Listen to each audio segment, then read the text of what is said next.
The lands of Azeroth are filled with countless creatures and beings, some more recognizable than others. Every so often, you may have encountered a rare mob out in the world or inside a dungeon, an enemy sporting a unique name, appearance, and sometimes loot. Beyond just gear for your character though, rare mobs can also have an additional purpose, concealing bits of lore or even hidden quests never seen by the majority of players. Today, I'm uncovering another set of 3 lost tales that center around rare mobs in classic WoW and their forgotten lore. As always, thank you for your fun comments and support, and with all that being said, let's get right into it.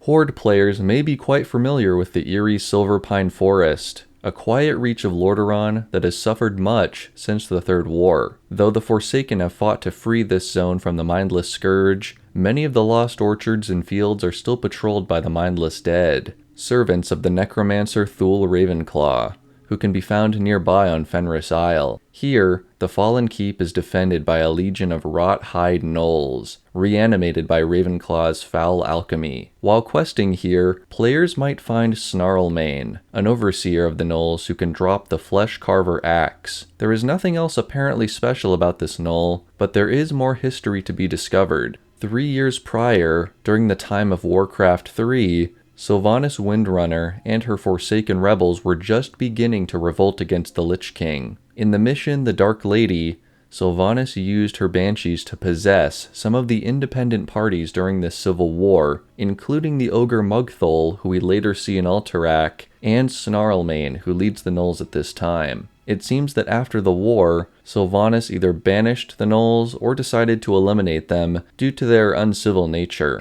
Either way, the pack was eventually resurrected from death as the Wrought-Hide clan, and now serve as Ravenclaw's pawns, traveling as far as northern Tirisfal to rob graves for the Scourge. Curiously, there is another Snarlmane alive in Warcraft III shortly before the Civil War. In the Silverpine region, a gnoll named Snarlmane the Bloodgorger attempted to stop Kael'thas and his followers during a mission near Dalaran, and he was defeated on an area of the map suspiciously similar to Fenris Isle and the connected Dawning Isles. With the knowledge that gnolls pass on their names to their descendants, it is very likely the Snarlmane encountered by the Forsaken in Warcraft III and Classic WoW could be the son of the Bloodgorger, and it's especially curious his ultimate fate would be to wind up on the same islands where his father's clan once lived. Next time you swim out from the decrepit ferry, maybe you'll find this rare mob and see him in a whole new way.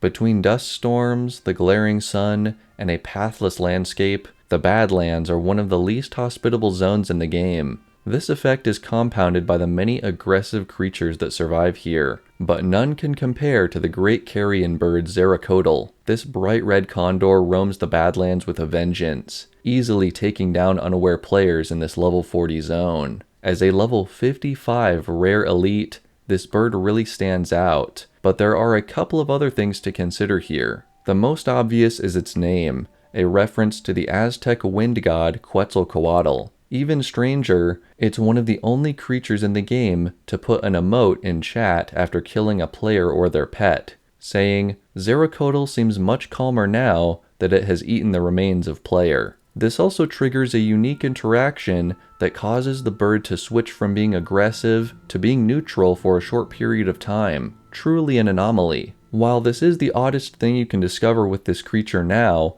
Vanilla WoW once presented 1 or 2 other points of interest. Before patch 1.3 in spring of 2005, Zeracodal used to drop 2 faction-specific items, the Corroded Black Box for Alliance and the Pocked Black Box for Horde, both of which began quests encouraging players to deliver the item elsewhere. Truly OG Alliance players were able to see the special quest text, only available for a few months. The surface of this metallic black box is heavily pitted, as if it had been immersed in acid. It must have been sitting inside the giant condor's stomach for a long time. Turning the box over, a symbol is found stamped on its bottom. Below the symbol are the words, Engine Number 19, Ironforge Siege Brigade. From this info, we can surmise this box was once held in a siege engine that traveled into the area, but was perhaps destroyed by the Dark Iron Dwarves or the local ogres before being pillaged by Zeracodal. There are also two other interesting conjectures we can make. It is possible the siege engine belonged to the Badlands to begin with, and Angor Fortress was once held by the Ironforged dwarves, which could explain the familiar architecture, but there's no real evidence to support this. Returning to the unexpected chat emote, it's also possible the box was the reason for the bird's agitated state, and only after having a meal was it able to chill out over some real food. Visiting Ironforge and turning the box in, no new information is revealed, and no follow-ups are given. The Horde version is even less complete, merely stating, "This is the Horde version of the Black Box quest," though the instructions recommended taking the box to Cravel Coalbeard at Mirage Raceway. With the quest items being removed from the bird's loot table so soon after launch, it is likely this mysterious black box was supposed to be a part of a much longer quest line that ended up being cut, though Zeracodal still roams the Badlands to this day, searching for wary travelers to prey on. From a dry desert to a damp dungeon, our final tale today brings us to the Stormwind Stockades, where inmates have run amok and the guards are barely holding things together. There is just a single rare elite in this entire dungeon, and he goes by the name of Brugal Ironknuckle. There are some weird details about this dwarf that need to be laid out. First off, despite being a rare spawn, he drops the best loot in the entire dungeon, including the prison shank, the jimmied handcuffs, and of course, iron knuckles. There isn't any explicit lore about this character, and we don't know why he was thrown down here, but I have a pretty solid theory for him. Alliance players leveling in their 30s may be familiar with the Missing Diplomat quest chain, which surrounds the mystery of King Varian's kidnapping from Stormwind. During the investigation, we meet Dashel Stonefist, another dwarf involved in some shady circles and a part of this sinister plot. We uncover a Defias docket that further explains,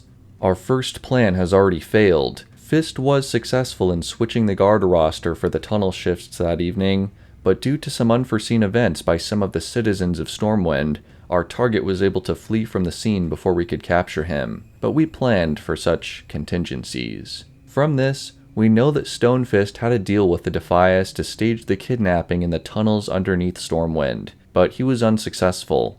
I think our mysterious inmate, Brugal Ironknuckle, is another of these conspirators, captured once the guards were alerted, and probably is another member of the same Brawlers Guild. Look no further than their names, Stonefist, Ironknuckle. This connection starts to make perfect sense, but the final clue is just insane, and I didn't even notice it until I started filming. Here's our friend Dashel Stonefist, and here is Brugal Ironknuckle.